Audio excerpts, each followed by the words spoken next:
This week, we're talking about how to build a career you actually want to have. You are listening to Love Your Job Before You Leave It, the podcast for ambitious, high-achieving women who are ready to stop feeling stressed about work and kiss burnout goodbye forever. Whether you're starting a business or staying in your day job, this show will give you the coaching and guidance you need to start loving your work today. Here's your host, career coach Corey Lynn. Happy Wednesday, y'all. Before we get into today's topic, I want to share with you a totally unsolicited testimonial I received from someone this morning. I got a text message and it just made my day. Here's what the text message says. Your coaching gave me the affirmation I can get a job I like with the skills I have. This week's wins as I wrap up month 4, and for context, so I coached this person several months ago about their job search, and one of the thoughts that we came up with for them to practice was what they just said. I can get a job I like with the skills I have. They got the job, or rather they got a job that they like with the skills they had. And it's been 4 months in. So then it says, this week's wins as I wrap up month 4, $25,000 raise. $25,000, y'all. Amazing. I love it. And then the next bullet, because there's several bullets this person gave me about the successes and wins. The next one is crushed a company-wide presentation and was asked to make it a recurring segment in the all hands meeting. So amazing. Did a presentation and it went so well, they asked them to do it every time, or a version of it every time. I love that. Huge wins in team engagement and leadership. Team is super happy with this person's work. That always feels amazing. So much fun. First corporate feature article, also amazing. What a great win. And applied to be a panel speaker at a conference for the first time. And I want to be really clear. Coaching is amazing and it can help you change your life, but also this person changed their own life. They took what we worked on together and they took what they learned from me and they built this for themselves. So such a huge shout out to this person who remains anonymous, but yes, I do have permission to share this win with everyone. I'm so thrilled by this. And it's interesting because sometimes people ask me about the return on investment from coaching. Coaching with a one-on-one coach can be a significant investment. But with wins like this, I think it makes sense why it can be an incredibly worthwhile investment and an investment that just pays dividends for years. I think I'm using the word dividends right. Anyways, you get a return on the investment for years. Let's just think this through. This person got a $25,000 raise. And what they didn't say in this message, but what I happen to know is getting this job had already given them a huge raise. So they got this job, which had a huge raise, and then they've been in it 4 months and they just got another $25,000 raise. And even if they never got any more raises for the rest of their life, which of course they'll get tons more, that one $25,000 raise, you have to think about that $25,000 over the course of how long they work. If they work for another 30 years, that's 30 times $25,000, which is, let's see, 3 times 25 is 75. So I think that's $750,000 if I'm doing the math right. That's so much money. And of course, this person did this work themselves and they created these results, but this is the kind of thing you can create with coaching. And it's not that you can't create it on your own. Of course you can, but sometimes we can create things a lot faster and kind of have a better time doing them, a more enjoyable time doing them with a coach in our corner. And if that's the kind of result or the kinds of results you want to create in your career, come on over and let's have a conversation about it. And by come on over, I mean scoot over to my website, www.coreylynn.com, and set up a consult so we can discuss the future of your career and what kind of wins you want to make happen in the next several months and several years. All right, y'all. enough about that, but that actually ties in really well to what we're talking about today. What we're talking about is the idea of building your career the way you want it to be. Now, this might sound obvious at first glance. You're like, of course I want to build it the way I want it to be. Why would I build it to be something I don't want? But I see people building careers they don't actually want to be in all the time. So what do I mean when I say this? The easiest example for me to talk about is my own story. So I used to work in corporate. I actually had a really great time there, but it also wasn't the career I wanted to have. I wasn't building it how I wanted it to be by staying there. So I chose to leave. I chose to leave and start a coaching business where I could talk to people all day long about how to create more of what they want in their careers, in their lives, in their relationships, everywhere, right? But I brought a lot of habits with me from having worked in corporate and from other times in my life. Some of those habits were useful. A lot of them were not. So in some ways, when I was first building my business, I was building it to be a lot like my corporate life. I was incorporating habits and ways of being and ways of working and ways of communicating with people and ways of getting shit done that I didn't actually like or want. And why was I doing that? I think like part one of that is like habit. We do things the way we've done things unless we notice that and we're like, wait a minute, I don't want to do it that way. And we choose intentionally to do them differently. So that takes awareness and energy to make a shift. But also, and I think the bigger thing for me is I was doing things the way I thought I had to do them to be successful. And that is probably what's going on with any of you who are building a career and then looking around going, I hate this place. I need to get out of here, which is a lot of people who come to work with me end up in a place where they're like, I want to keep doing this job, but I hate the way it feels right now. Or I want to do something completely different. How did I even get here? This is not where I want to be. And what I see so often is that people think they have to do things a certain way to be successful, usually because someone has told us, here's how you be successful. You do things this way. And it's not that following that advice doesn't work, because a lot of times it works really well, but it also doesn't work at all. The way it works really well is that people are like, do A, do B, do C, and you will arrive at this place. So sometimes we do A, we do B, we do C, we do D, and we do arrive at that place. But if we hated A, B, C, and D, and we don't like that way of doing things, then we're probably not going to be super happy even when we arrive at the place. And since the journey and the destination feel the same, being in the place, like whatever the alluring end result we were going for was, often feels terrible. And it often involves like continuing to do A, B, C, and D, even though we don't like them. Sometimes we do A, B, C, and D, and it doesn't even fucking work. We don't like doing it. It doesn't get the thing we want. But a lot of us then are like very hesitant to stop doing A, B, C, and D because the quote unquote authorities and leaders have said that's what we have to do. So then we just do A, B, C, and D harder, which tends to make us feel terrible. And this can lead to a lot of burnout. It can lead to burnout whether A, B, C, D leads to the result you want. It can lead to burnout if A, B, C, D doesn't lead to the result you want. It can also take you to that place that I've taken to calling the pit of despair, which is the give up zone, where we're like, what's the point? Life's terrible. It's always going to be terrible. I may as well just give up and like live in the giving upness and build a house here in the pit of despair, versus bouncing back from the pit of despair, realizing all humans feel shitty sometimes, and then reorienting to like, okay, how do I want to relate to this? What do I want to create? Who do I want to be? Etc. Okay, so if build it how you want it to be is so obvious and straightforward, why don't people do it? The reasons I just said, right? Habit and what authority figures tell us. But I think it's also because sometimes we have a disconnect between what we're doing in the moment and realizing that that's establishing patterns. So people do this all the time where they're like, I want life to be one way, but in this moment, it would be hard or uncomfortable to do things in the one way I want life to be. So I'm going to do them in this other way.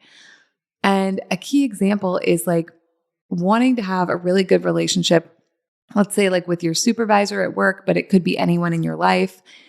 But when you have difficult feedback, like you find yourself being like, I'm just not going to give it to them. And so here's how this looks. We want to have the close connective relationship with the person. We have the difficult feedback we want to give.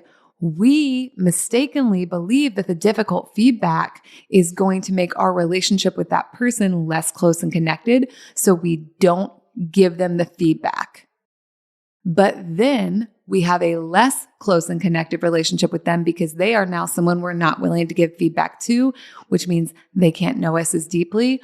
We won't know them as deeply. And we're building up this idea in our heads through our habit that they're not safe to share this information with.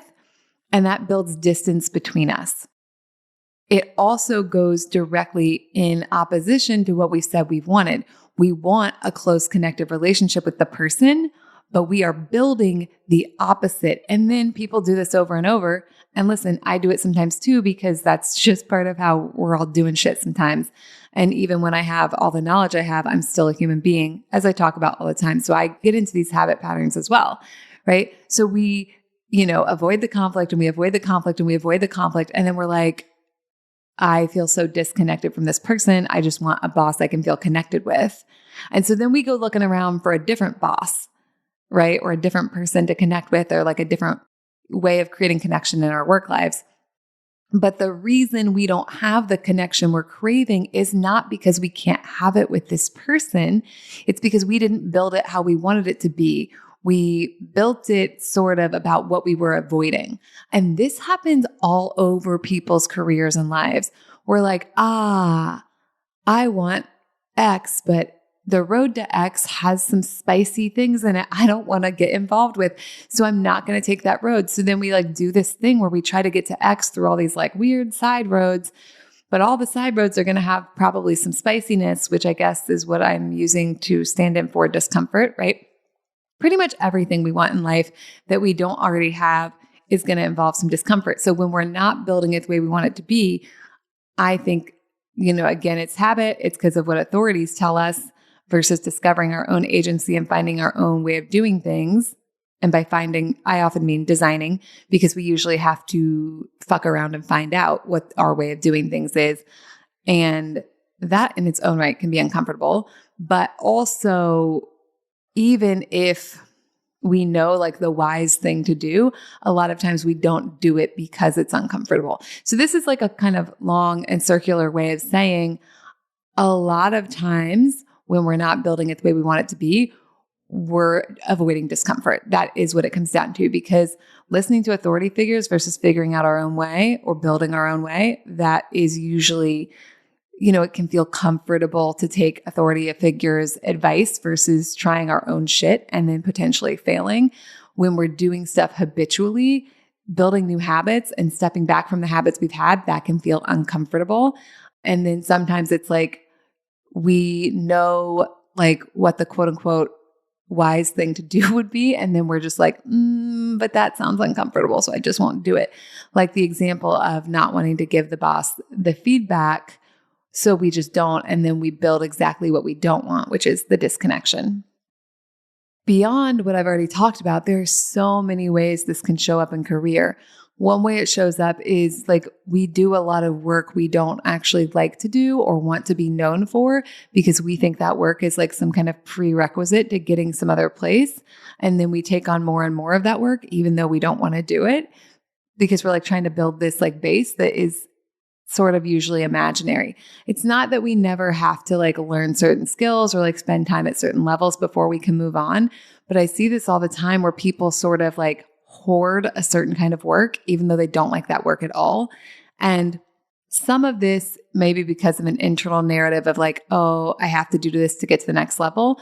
A lot of it is also because of what we talk about all the time on the podcast, which is people associate their personal worthiness with how much work they have. And if that sounds like a new idea to you, go back and listen to the episode about why we overwork. I believe it's number 6, but you can find it by Googling. So I'm not worried about if I get that number wrong. Yeah. So when we're not building it how we want it to be, there can be a lot of different factors in there. But that's one way we can do it is by like doing a bunch of work we don't actually like doing, but then like hoarding the work and refusing to get rid of it or refusing to delegate, refusing to ask for help. And then we just wind up with more of what we already have, which we don't actually like. So it seems like this is a place that is really easy to wind up in from how I've talked about it. And I actually think it is really easy to wind up there at work. And listen, in every fucking area of your life, I've wound up there all over my life in various times. What do we fucking do about it, right? How are we going to figure this out? How are we going to move forward? I mean, it's actually really simple. Build it how you want it to be. But in order to build it how you want it to be, first of all, you have to know what you want it to be. You have to know what your vision is. And then what I want you to think about is like, what would the current level equivalent of that vision be?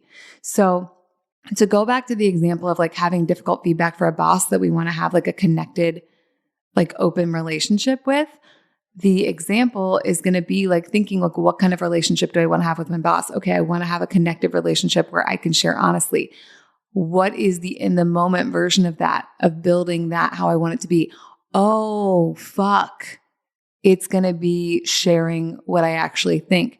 Now, from there, you can be really like clever and strategic about how you share it. You can use the compliment sandwich, what I've talked about in other episodes. Like, you don't have to just blurt out what you're thinking. Although if you do, that's okay. We can count that as a success, even if we want to do it a little differently in the future. But basically, in any given moment, you want to be thinking, what am I building? Because every action you take, every micro action, every little thing, that's part of the building process.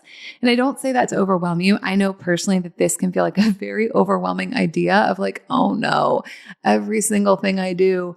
So it's not at all about perfectionism and getting every single thing right. It's just about bringing yourself back to like, how do I want it to be? How can I build that in this moment? How do I want it to be? How can I build that in this moment? How do I want it to be? How can I build that in this moment? And the more you do that, the easier it gets.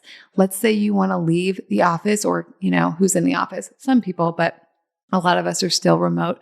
So let's say you want to log off at 5 p.m. every day.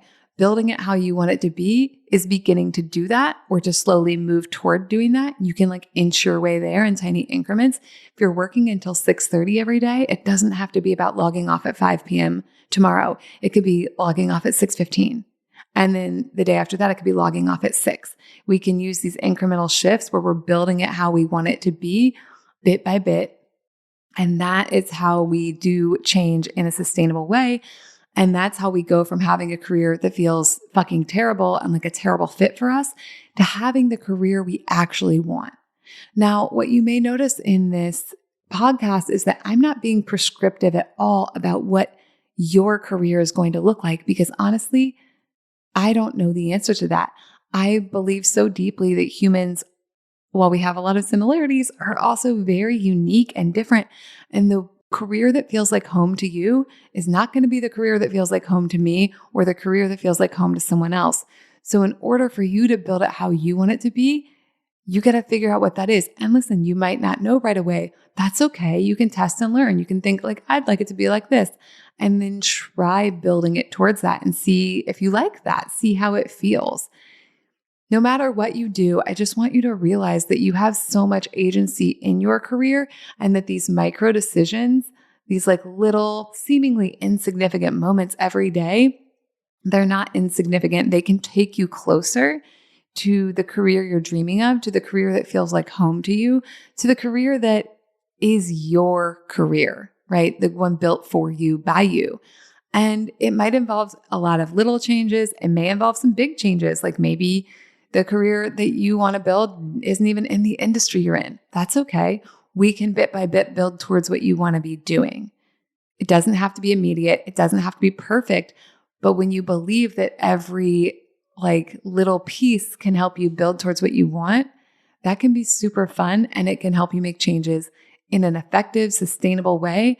And you may not like make that much progress in a day, which is okay because you don't need to, but you'll be amazed at what you can do in 6 months or a year when you make change like this. And you will have the stamina to keep going for 6 months to a year because you won't be doing this like big burst of shift in the first day and like kind of then overwhelming yourself and wearing yourself out. So to end this podcast, I just want you to think about like, what do you want your career to be like? What sounds dreamy to you? What sounds incredible? What sounds like home? So many people hate their careers or really struggle in them or just feel out of place or are just counting the minutes and days and years until they can retire. And that's just not what I want for you. If you want to retire, great. When you get there, great. I'm so happy for you. But what my biggest dream is to help you build a career that feels so you and so delicious and is so the way you want it to, that retirement's like just an interesting option and not something you're waiting on to start living your life. Let's start living it now. Let's build your life and your career the way you want it to be. All right, that's what I have for y'all this week. Thank you so much, and I will talk to you next week. Bye. Thank you for listening to Love Your Job Before You Leave It. We'll have another episode for you next week. And in the meantime, if you're feeling super fired up, head on over to CoreyLynn.com for more guidance and resources.